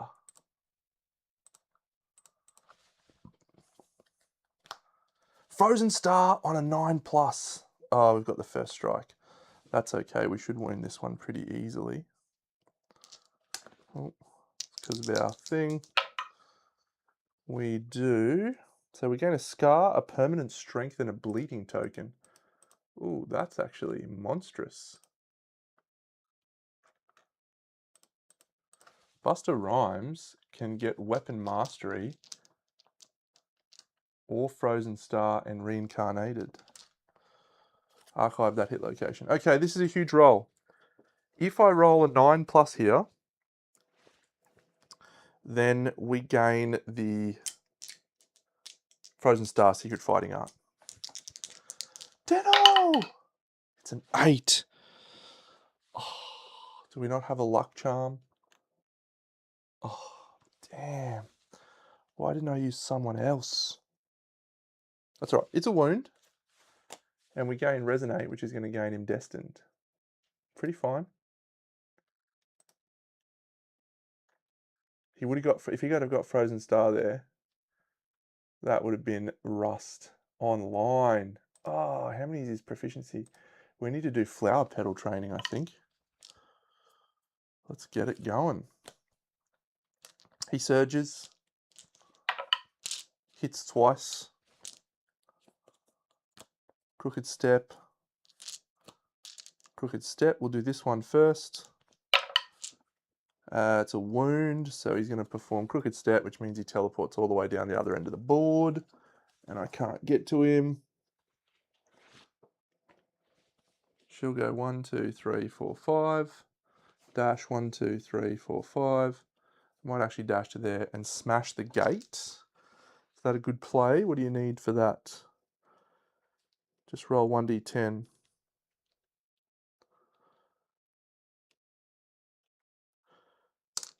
Yeah, we'll bash it. That's a 10. So the gate explodes, gain a survival, place your survivor adjacent to the monster. Perfect. We'll then surge with Alice in Chains. We definitely do not want the trap here. The trap will be devastating. It's a first strike. This will be a scar, a permanent strength, and a bleeding token, but we need like a 9. Don't think a 6 is enough. Oh, actually. Oh, 6 is enough. How good. How good. Okay, so she gets a scar and a permanent strength and a bleeding token, and we archive that hit location. Good work, Celestial Test. And a wound. Okay, that's it. I think that's our whole turn. She'll go there like that. And I guess the bow guy will just get up on the thing. Okay, so the monster's only got 3 wounds left. But there is many gates on the board. Many, many. Gaze of Sorrow, all threats in facing. So that's just going to be 2. That's going to be Joan Jett and Buster Rhymes. So Buster is going to take multiple brain damage. Yep, so he's going to suffer 2 brain damage and he's going to be knocked back 7 spaces towards the monster. 1, 2, 3, 4, 5, 6, 7. Good for us. And Joan Jett. Joan, what is your understanding? It's 3. Okay, so she suffers 2 brain damage. And knocked back 1, 2, 3, 4, 5. So she'll be knocked down. But that's okay, because we're going to surge. So we're going to encourage with the artist formerly known as Prince and spend a survival so she gets +2 strength tokens. We'll then start with Joan Jett. So she'll go first. She's got the hasty. She's got Monster Claw style, so she's going to be hitting at 5s and high strength here. So that's 2 hits. Oh, we need this. Super dense with a critical. Oh, this is good. This is good. So she crits on 7s and wounds on strength 2, 4, 5.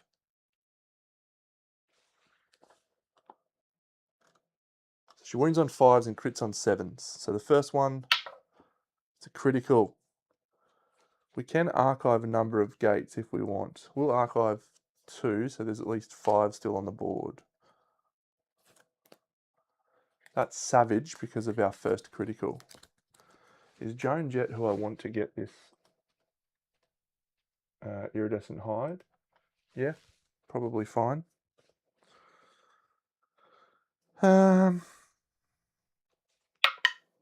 She wounds and defeats the monster. She does get Fist and Tooth proficiency, which is good. We didn't get the Frozen Star. We didn't get the Death Blow.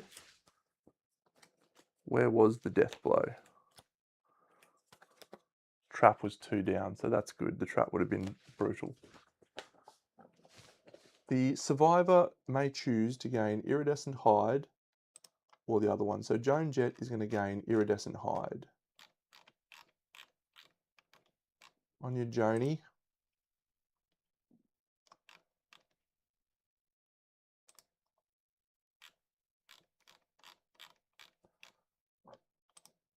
So if we look at her grid now, Frozen Star gets her Absolute. Oh, that's punishing. That's so hard to get when you're not doing hit location manipulation. We also get each victorious survivor gains a random fighting art, gain the Celestial Spear rare gear.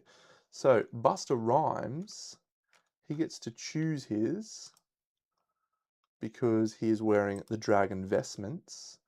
So instead of having tough, I think we'll take Fated Blow, which then gets me Weapon Mastery is going to trigger Storm or Sculptor.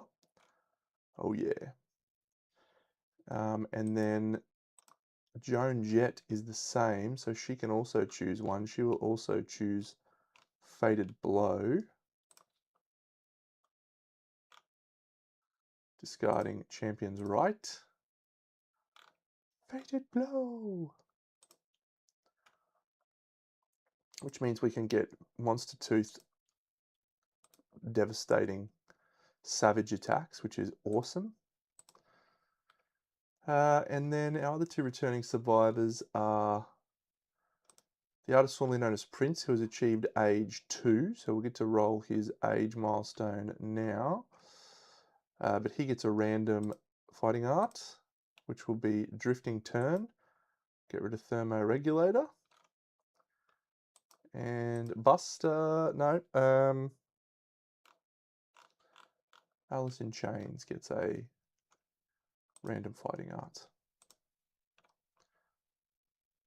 Add random fighting art. She gets Mighty Strike will clear Ambidextrous. That's quite good. Mighty Strike is good. All right, very good. And we get the Celestial Spear rare gear. This is a specific thing that gets a lot of strength when you have a constellation. Very cool gear card. Unique to the Dragon King's campaign, which is probably means I don't have it in this one.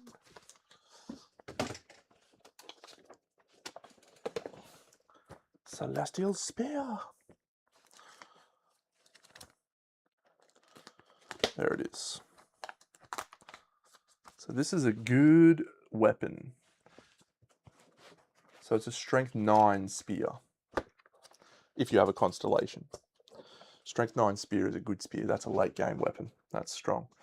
You can use it with the Sunstalker set to give it sharp, so it gets strength 9 plus 2d10.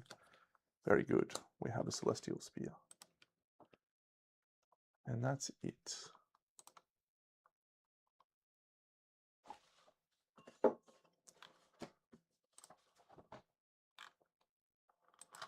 So we now have to do a few things in this lantern here. We have the story event Unveil the Sky.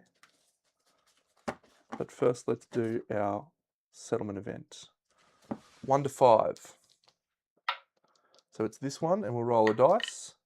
Card number 2. 1, 2. Gorm Climate. I'm going to remove that one because we don't have any Gorms and I'm not hunting them. Nickname.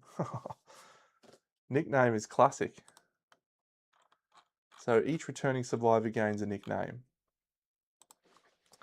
Buster Rhymes Noble, he does not have otherworldly luck. So he's just going to roll. First one is an 8, which means he's the wise sneak of the lantern, but he has no penalties for that. The artist formerly known as Prince, he has no otherworldly luck, so he has become a Lantern 10. He's become the Shining, gains a permanent accuracy, a 4 sneak, an 8 of the Antelope. Very good. Alice in Chains has become the wise, the brainless savior of the Antelope. Good on you, Alice. And Joan Jett reincarnated. She is a 7, which is the wise. 1! She's the wise coward. She gains a -1 permanent strength. Hang on, she got otherworldly luck? She does. She doesn't get -1 permanent strength. Yep, of the nothing. Perfect. Nickname over. Now we'll do this Dragon King event, which is called Unveil the Sky.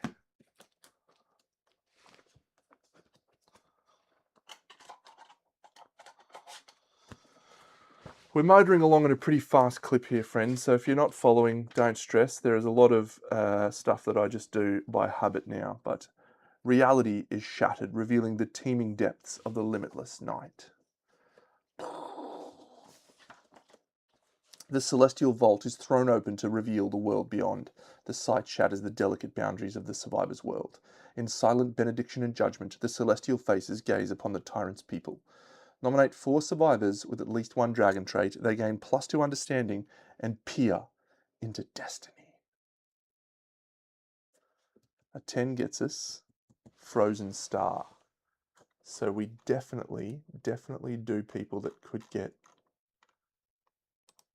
a thing here. So absolutely we do Buster Rhymes Noble. He doesn't have a thingy. So he needs to get a 10 here. Come on, Buster. He gets 2 understanding as well. Oh, this is nerve-wracking. Okay, 2 understanding for Buster Rhymes. Buster, please roll a 10, mate. If you roll a 10, I'll kiss you on the mouth. It's a 1. Okay, so we have to use a lifetime reroll there because he just dies. That sucks. Buster Rhymes uses his lifetime reroll into a 7. Oh, 7's good. Gain 2 ranks of weapon proficiency and the reincarnated surname. So 2 ranks of weapon proficiency is good. And reincarnated. Damn, losing his reroll sucks. Oh, reincarnated.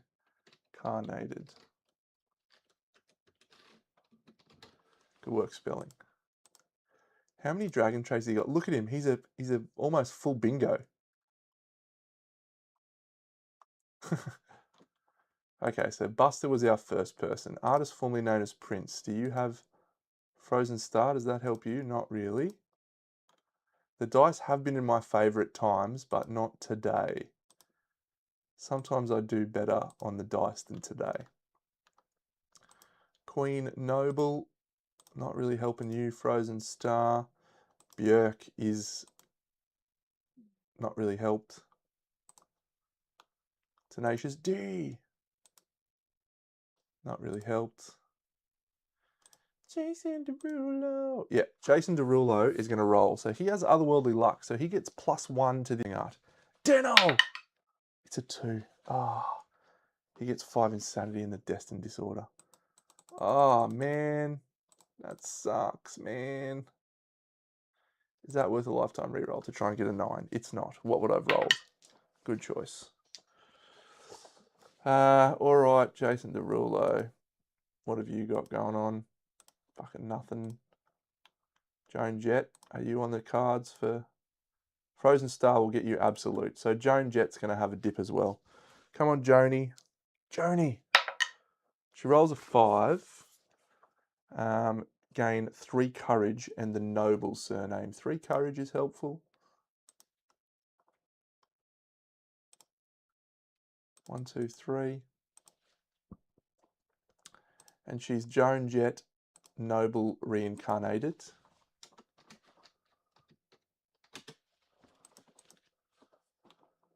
All right. So 9 Courage and Pristine will get her that. Oh. We've got one more. I don't think anyone else is close.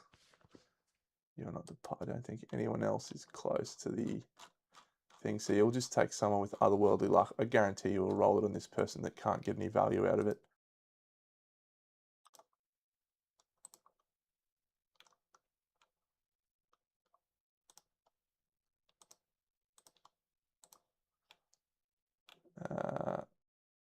Sure, let's do Björk. Now we should really use someone with otherworldly luck. Jason Derulo. Alice in Chains. Fine. Doesn't have a huge benefit from it, but there's the 10. What do you fucking know?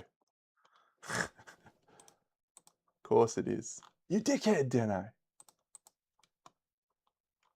Oh, that's so annoying. Can I put Frozen Star on the sculpture? Fucking hell. I want to put it on the sculpture so bad.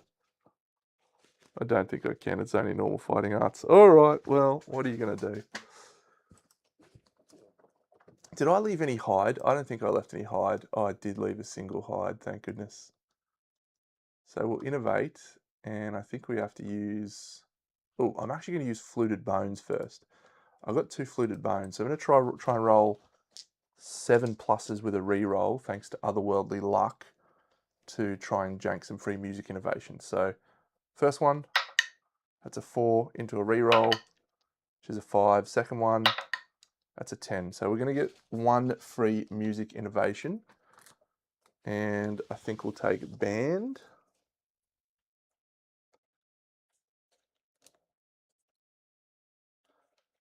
Just to reduce the cards in the deck.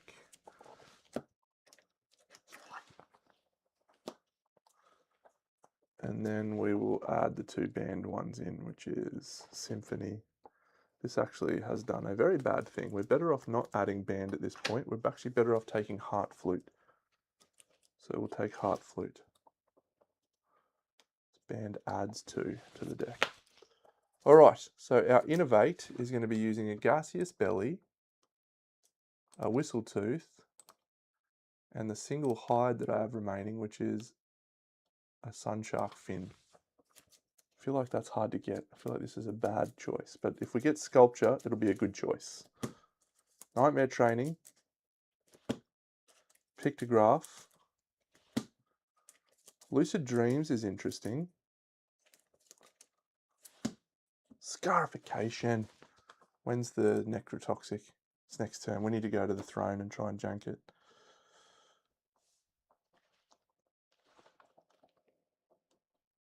Lucid Dreams is fine, but we probably take Nightmare Training. Actually, let's take Lucid Dreams. It gets us a survival buff.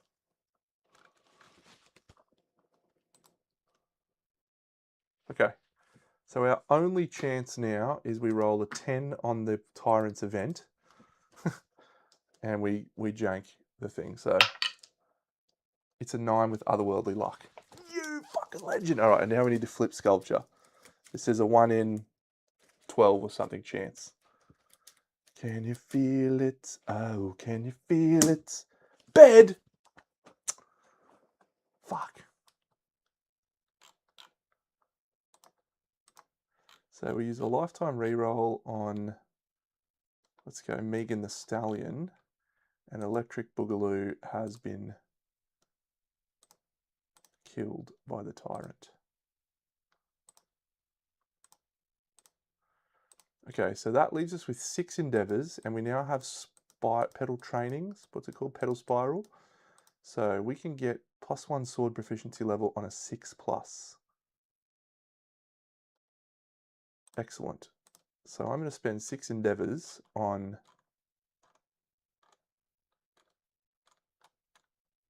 Buster Rhymes to get weapon mastery. Perfect. So his sword weapon mastery is currently at 4. So first one, 6+. That's a 2. Second one, that's a 5. So he does get an understanding out of that, as well as a 2 survival. Yep. Next one, it's a 4, so he gets an understanding. He goes to 9 understanding, which means he does white secret. Whoa.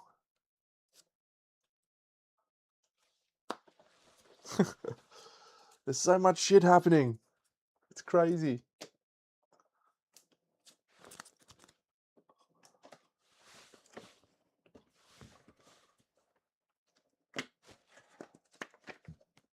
White secret. Suffers the lunacy brain trauma. He gains 7 insanity, which is 4. Then he gains a random disorder, monster panic, and then he's going to roll on this table. And he rolls the story of the ageless man. He gains 1 accuracy and 1 strength and ageless.